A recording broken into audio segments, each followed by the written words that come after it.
Hi, this is Jonathan with Technically Speaking at Source Allies. Today we're going to be talking about AWS importing resources with Terraform. So one of the first things I'm going to show you to do is how to import resources two different ways. The first being we will just import using the Terraform import command. The structure of that command is pretty simple. If you have the Terraform CLI installed, it's already there. So it's just Terraform import resource address and resource ID. Here's just an example of it on the screen. Terraform import AWS S3 bucket .demo bucket, and then this is the name of the resource in AWS. And then the second way, aside from the import command, is you can actually use something called import blocks. So the import command on its own can have some challenges where you need to start importing multiple resources. There's some complex dependencies, and that's where the import blocks can be helpful. So I'm going to plan on showing both of those. But first, let's talk about some scenarios of when you might need to import some resources.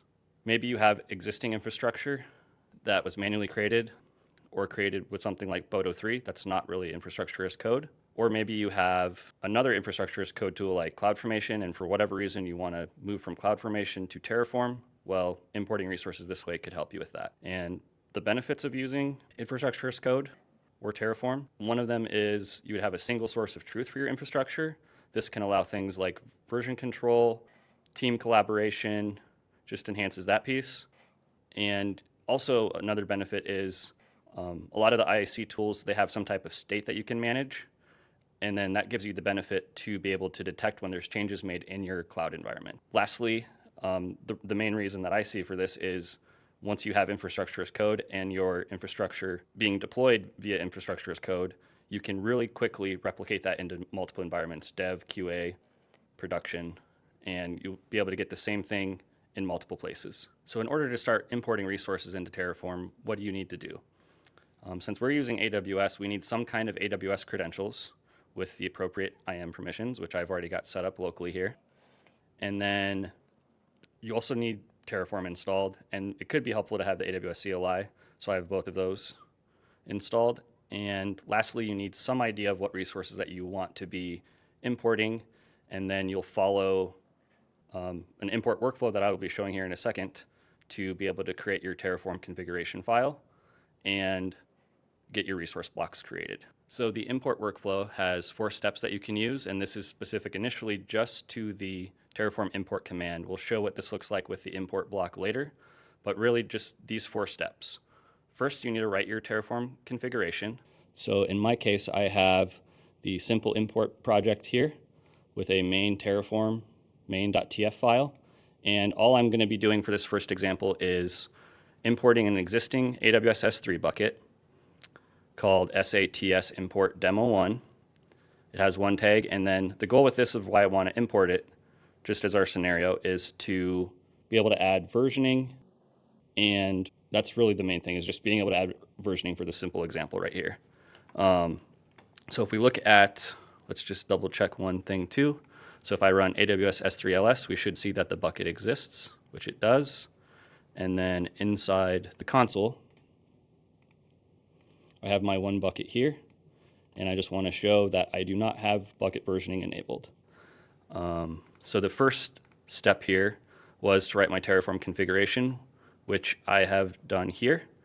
And one last thing to note is that when you're writing your configuration, the workflow kind of helps you validate that what you're trying to import doesn't have any properties or other attributes that are going to change when you import it or get it managed into Terraform state. So in this case, one thing you can do with an AWS S3 bucket or just really any other resource is you can check to see what are the required attributes.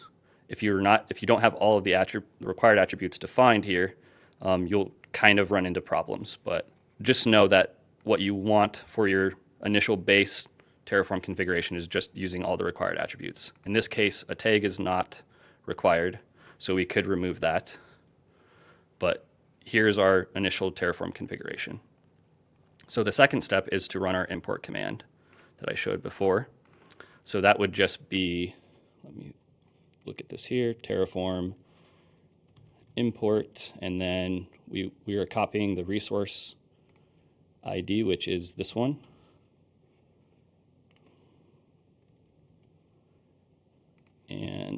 we need to use our name as well, which is just demo bucket.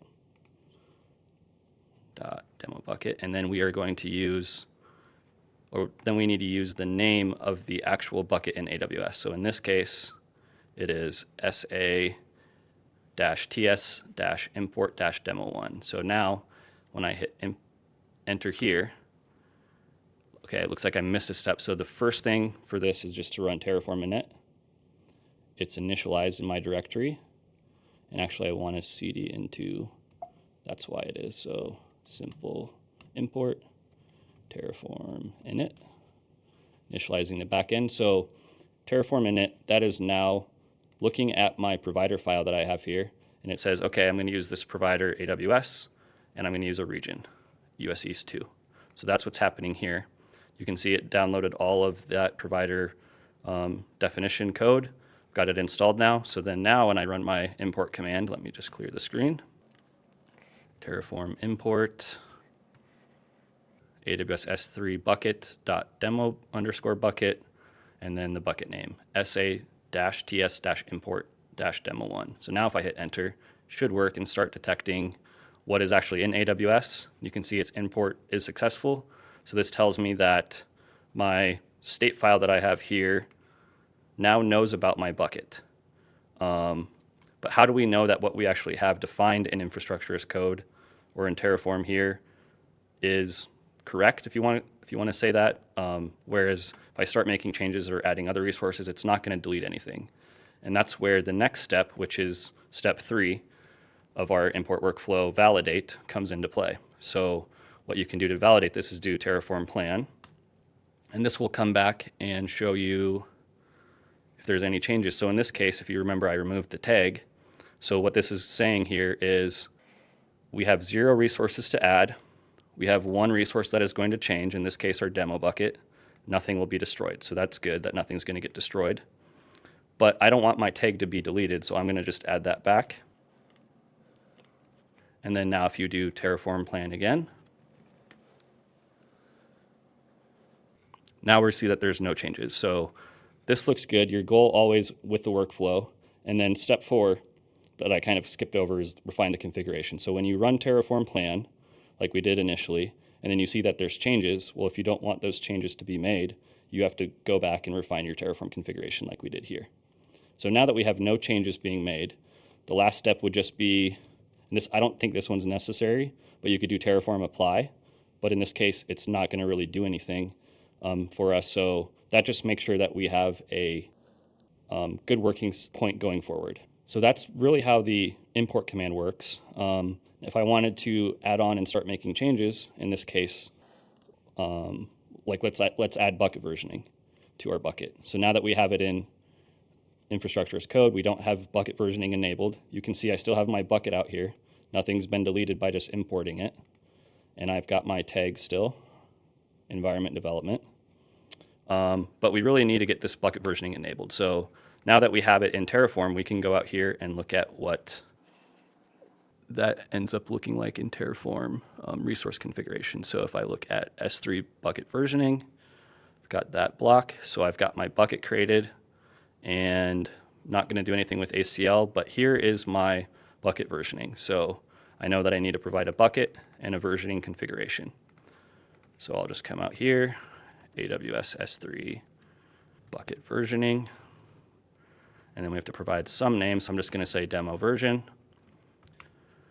And then the bucket is going to reference my previous resource, demo bucket.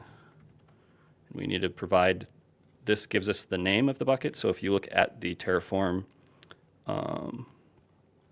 documentation for this resource bucket, where is that at? Example usage here, argument reference. The bucket is the name of the bucket. Well, I know that doing a .bucket gives me the name of the bucket. So that's, if I were to do something like this, it would error out, and I can just demonstrate that as well. So versioning, configuration, oops, status equals enabled. So now if I run my Terraform plan, I should get an error. Let me clear the screen really quick.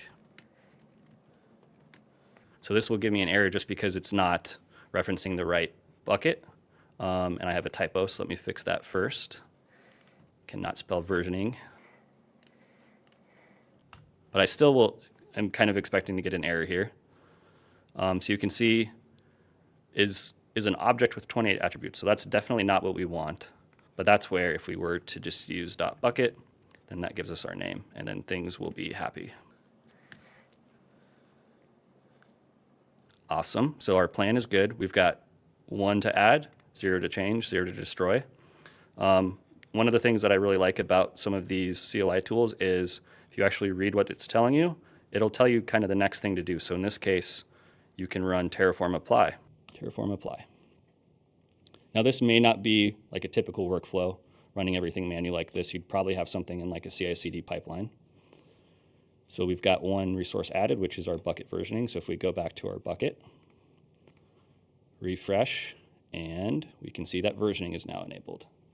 So that's just a very simple example of how you can kind of on a lower scale manage some resources and get resources imported into infrastructure as code.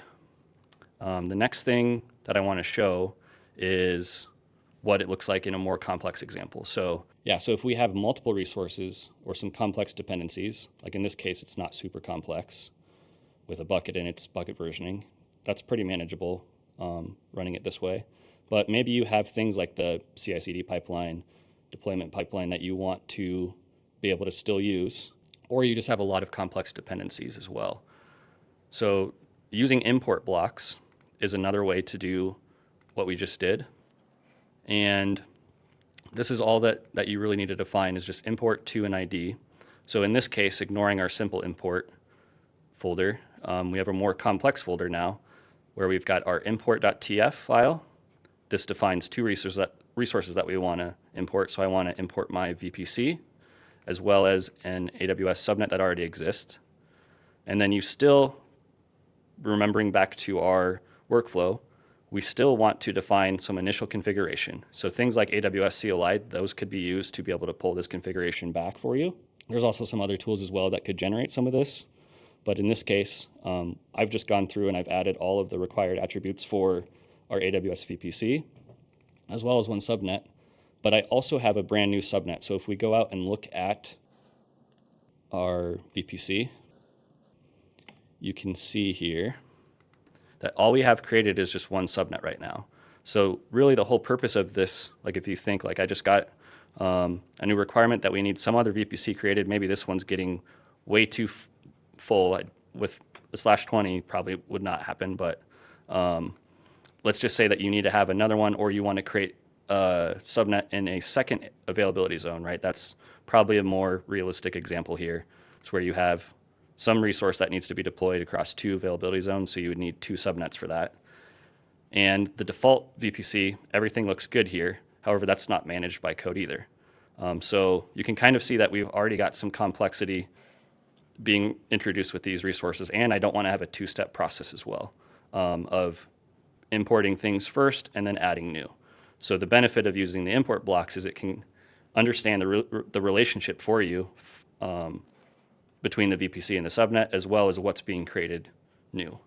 So in this case, you still need to run some Terraform commands to get it imported. So let me just clear my screen, go back to the right project here. Let me just make sure okay, so that looks good. I realize I have to do my Terraform init again. We have the same provider block as before, AWS provider with US East 2. Everything looks good there.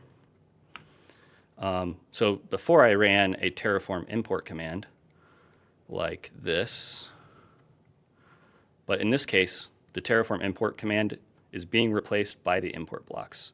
So really at this point, all I need to do now is skip that import command step and then just start validating.